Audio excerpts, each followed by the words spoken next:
আজ আমরা কতগুলো সংজ্ঞা শেখাবো। সংজ্ঞা মানে ডেফিনিশন, ইংরেজিতে ডেফিনিশন, বাংলায় সংজ্ঞা কাকে বলে। প্রথমে আসি পরস্পর মৌলিক সংখ্যা। এগুলো কিন্তু ভীষণ ইম্পর্ট্যান্ট বা গুরুত্বপূর্ণ, মনে রাখতে হবে। পরস্পর মৌলিক সংখ্যা কি বা কাকে বলে?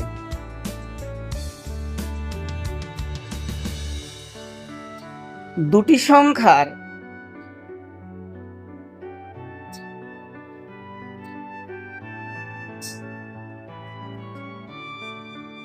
সাধারণ উৎপাদক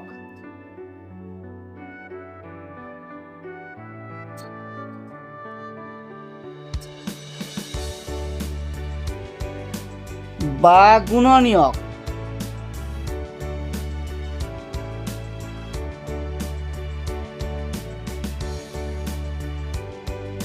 এক হলে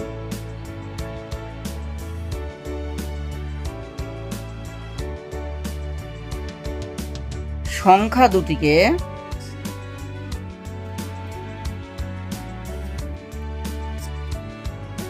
পরস্পর মৌলিক সংখ্যা বলে।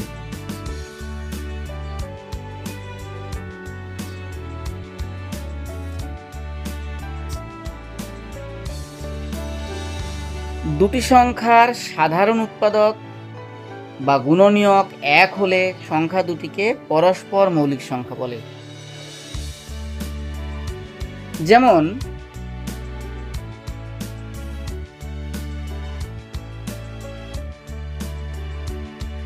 তিন ও পাঁচ,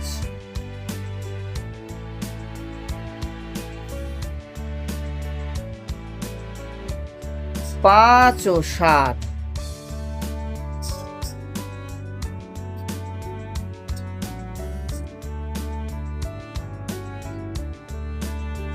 দশ ও আচ্ছা 10 দিচ্ছি না, আমরা একটু অন্য সংখ্যা দিচ্ছি।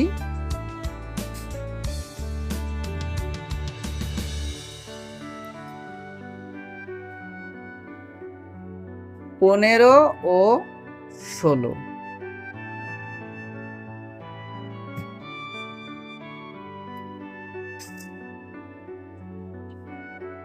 আচ্ছা, এখানে আমরা দুটো দেখিয়ে দিচ্ছি বিশ্লেষণ করে। তিনের গুণনীয়ক কি হয়? তিনের গুণনীয়ক গুলো 1 আর 3 হবে। পাঁচের গুণনীয়ক গুলো 1 আর 5ই হয়, আর হয় না। তাহলে দেখো সাধারণ গুণনীয়ক 1, মানে দুটোর মধ্যে 1 মিল আছে। এই যে সাধারণ গুণনীয়ক বা উৎপাদক এখানে 1, ঠিক আছে? তাই 3 ও 5 পরস্পর মৌলিক। এবার আমরা ওই 15-16 বেলায় আসি। এখানে একটু লিখে রাখি, অতএব 3 ও 5 পরস্পর মৌলিক বা পরস্পর মৌলিক সংখ্যা। এবার 15-16 বেলাতে আসি। 15 এর গুণনীয়ক গুলো 1, 3, 5, 15। ওই যে আমরা শিখিয়েছিলাম 15 কতভাবে দুটি সংখ্যার গুণফল হয়। 1 দিয়ে 15কে 15, 2 দিয়ে হয় না, 3 দিয়ে, 3 5 15, আর হবে না 4 দিয়ে হবে না, 5 দিয়ে করলে আবার 5 আর 3 ফিরে আসছে, তাহলে 1, 3, 5, 15। একইভাবে 16 গুণনীয়ক গুলো হবে, এই যেখানে একটু দেখে নাও। 1 দিয়ে 16 1কে 16, 2 দিয়ে 8 দুগুণী 16, 3 দিয়ে হয় না, 4 দিয়ে 4 4 16, আর হবে না। দুটো একই সংখ্যা চলে এলে জানবে আর নেই। তাহলে কি দাঁড়ালো? 1 2 দুটো 4-এর মধ্যে একটা 4, 8 16। এখানেও দেখো 1 ছাড়া আর কোনো মিল নাই, ঠিক আছে? তাহলে 1 হচ্ছে সাধারণ গুণনীয়ক বা উৎপাদক। অতএব 15 ও 16 পরস্পর মৌলিক, ঠিক আছে? এখন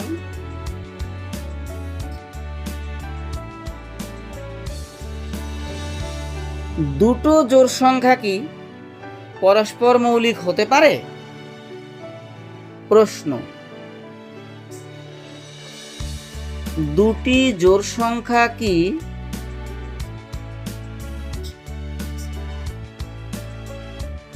এখানে কয় দীর্ঘী হবে না, কয় হর্ষী হবে?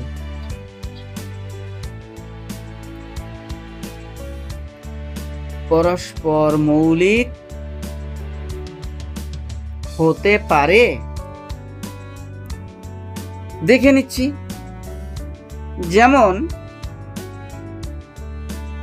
14 ও 16 নিলাম, দেখি।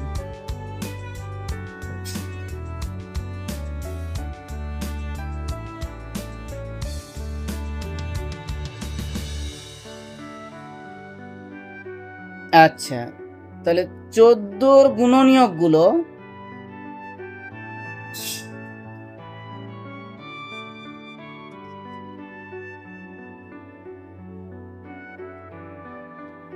কি কি হবে? 1 2 7 14। আচ্ছা, 16 এর গুণনীয়ক গুলো হবে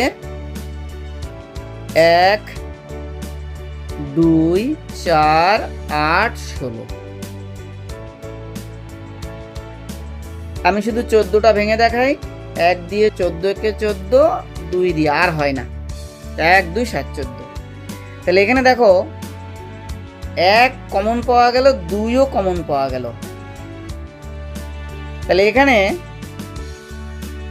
সাধারণ গুণনীয়ক হচ্ছে 1 আর 2।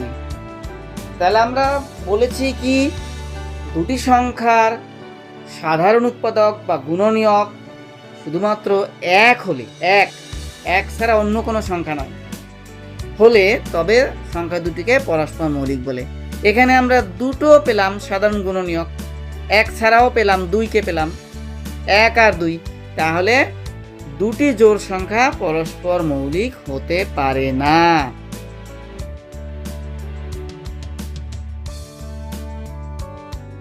উত্তর, দুটি জোড় সংখ্যা পরস্পর মৌলিক নয়।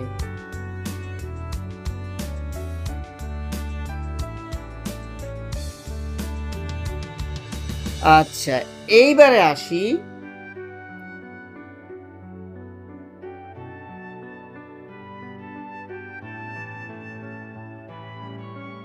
দুটি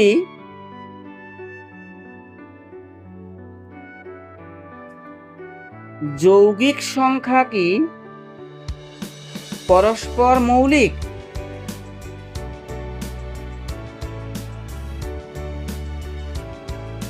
যেমন 15 16 নিলাম, দুটি যৌগিক সংখ্যা। আচ্ছা, তাহলে এবার দেখি তো 15 এর গুণনীয়ক গুলো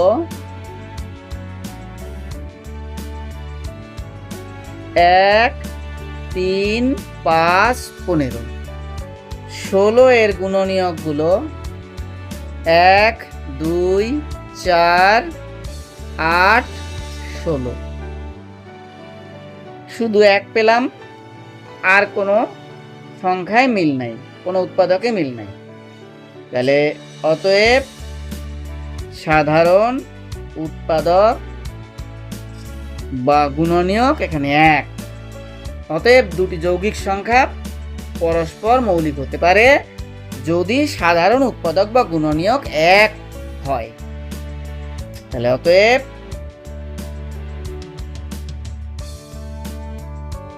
দুটি যৌগিক সংখ্যা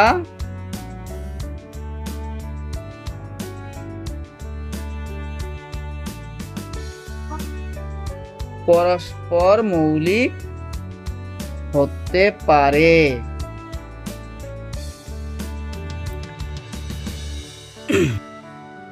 তাহলে দুটি যৌগিক সংখ্যা পরস্পর মৌলিক হতে পারে। আরেকটা জিনিস মনে রাখতে হবে, দুটি মৌলিক সংখ্যা তো অবশ্যই পরস্পর মৌলিক, কিন্তু দুটি যৌগিক সংখ্যাও পরস্পর মৌলিক হতে পারে যদি সাধারণ উৎপাদক এক হয়। বেশ, এবার আসি আমরা যমজ মৌলিক সংখ্যা। যমজ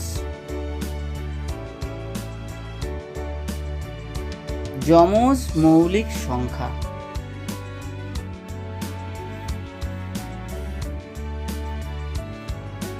দুটি মৌলিক সংখ্যার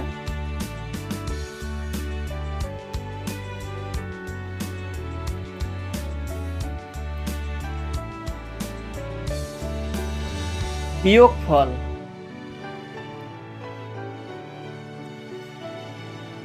দুই হলে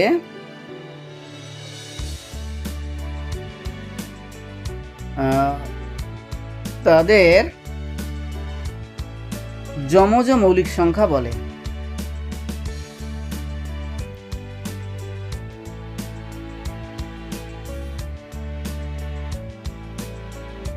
যেমন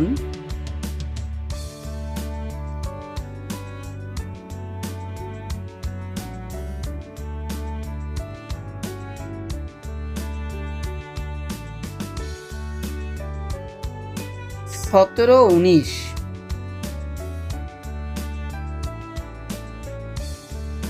একচল্লিশ 43। 17 19-এর বিয়োগফল 2, আবার 43 41-এর বিয়োগফলও 2। তাহলে দুটি মৌলিক সংখ্যার বা দুটি কাছাকাছি মৌলিক সংখ্যারও বলা যাবে, বিয়োগফল 2 হলে উহাদের যমজ মৌলিক সংখ্যা বলে। যেমন 17 19, 41 43, এরা পরস্পর মৌলিক, এরা হচ্ছে যমজ মৌলিক। ঠিক আছে? আচ্ছা, তাহলে আবার বলি, দুটি মৌলিক সংখ্যার বিয়োগফল বা দুটি কাছাকাছি মৌলিক সংখ্যার বিয়োগফল 2 হলে উহাদের যমজ মৌলিক সংখ্যা বলে। 17 19, 41 43। এখন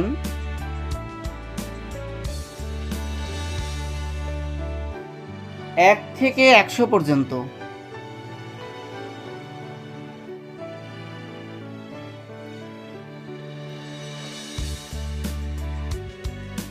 কতগুলো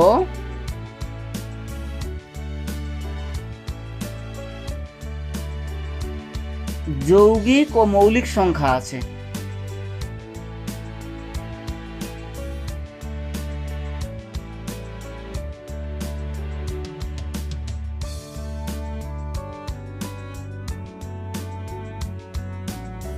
আমরা প্রথমে মৌলিক সংখ্যাটা বের করি।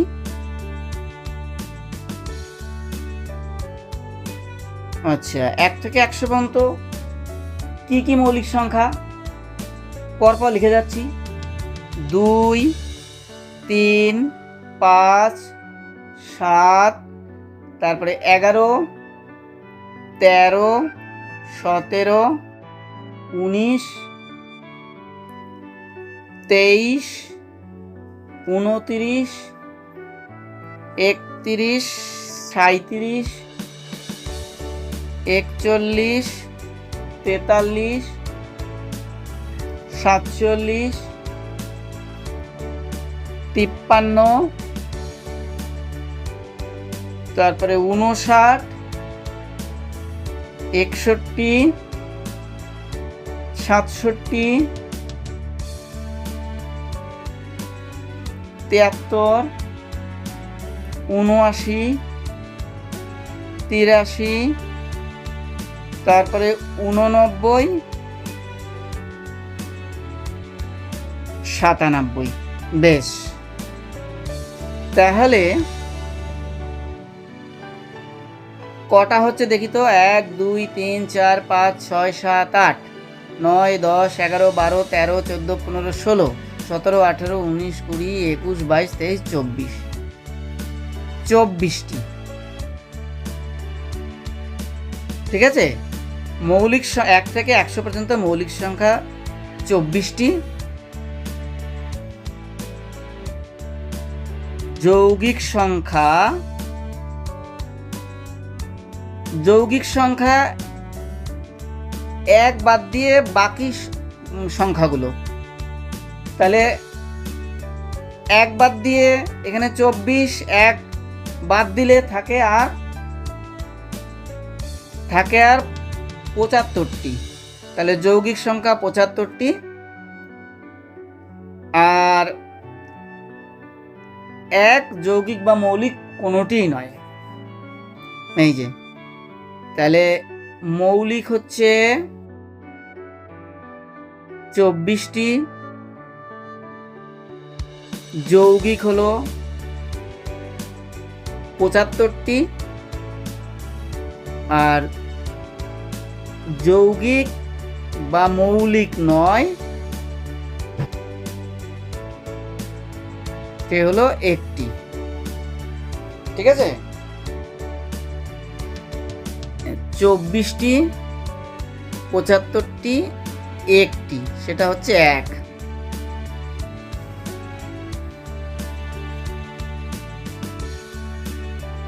আচ্ছা, যৌগিক মৌলিক নয় এটা।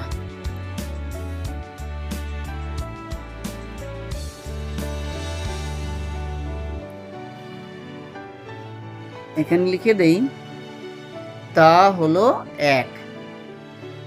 তাহলে যৌগিক মৌলিক নয় 1টি, তা হলো 1। তাহলে এই হচ্ছে 100টি সংখ্যার মধ্যে কতগুলো যৌগিক কতগুলো মৌলিক, এটা জানা গেল। এইবার আমরা আসি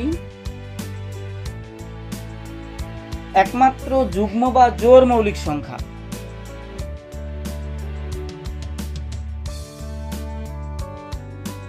একমাত্র যুগ্মকেই জোড় বলে। যুগ্ম বা জোড় মৌলিক সংখ্যা 2।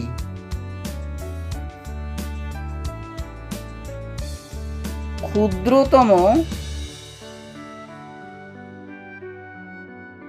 মৌলিক সংখ্যা বললেও 2 হবে উত্তর। ক্ষুদ্রতম বিজোড় মৌলিক সংখ্যা 3।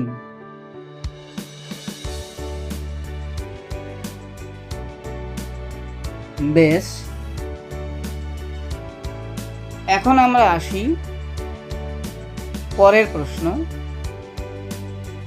2 জোড় হলেও মৌলিক সংখ্যা কেন?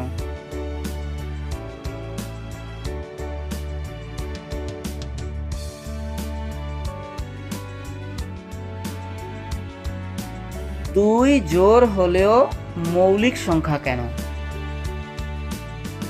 কেননা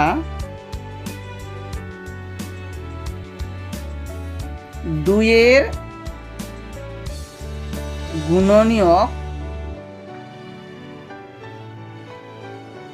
কেবলমাত্র 2টি। 2 এর গুণনীয়ক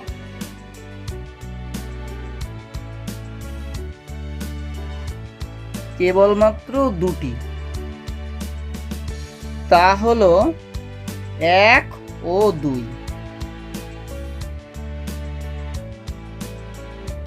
মৌলিক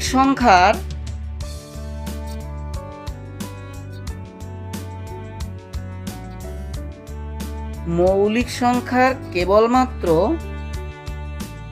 2টি গুণনীয়কই থাকে।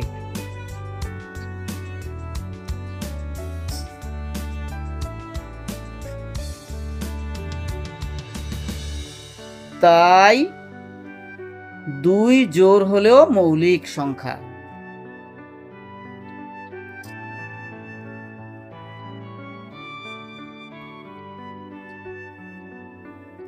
বেশ,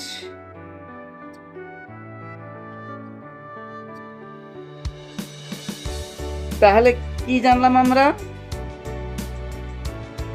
মৌলিক সংখ্যার দুটি গুণনীয়ক এক ও সেই সংখ্যা। মৌলিক সংখ্যার কেবলমাত্র দুটি গুণনীয়ক এক ও সেই সংখ্যা।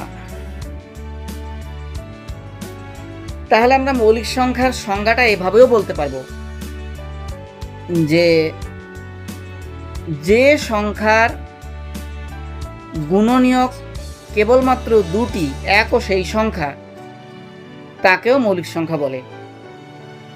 যে সংখ্যার কেবলমাত্র দুটি গুণনীয়ক এক ও সেই সংখ্যা তাকে মৌলিক সংখ্যা বলে। এইভাবেও মৌলিক সংখ্যার সংজ্ঞা আমরা বলতে পারবো। আচ্ছা, আবার যে সংখ্যার গুণনীয়ক দুটির বেশি তাকে আমরা যৌগিক সংখ্যা বলবো। যে সংখ্যার গুণনীয়ক দুটির বেশি তাকে আমরা যৌগিক সংখ্যা বলবো। তাহলে এভাবেও যৌগিক সংখ্যার সংজ্ঞা আমরা বলতে পারি। আজ এখানেই থাক, ধন্যবাদ।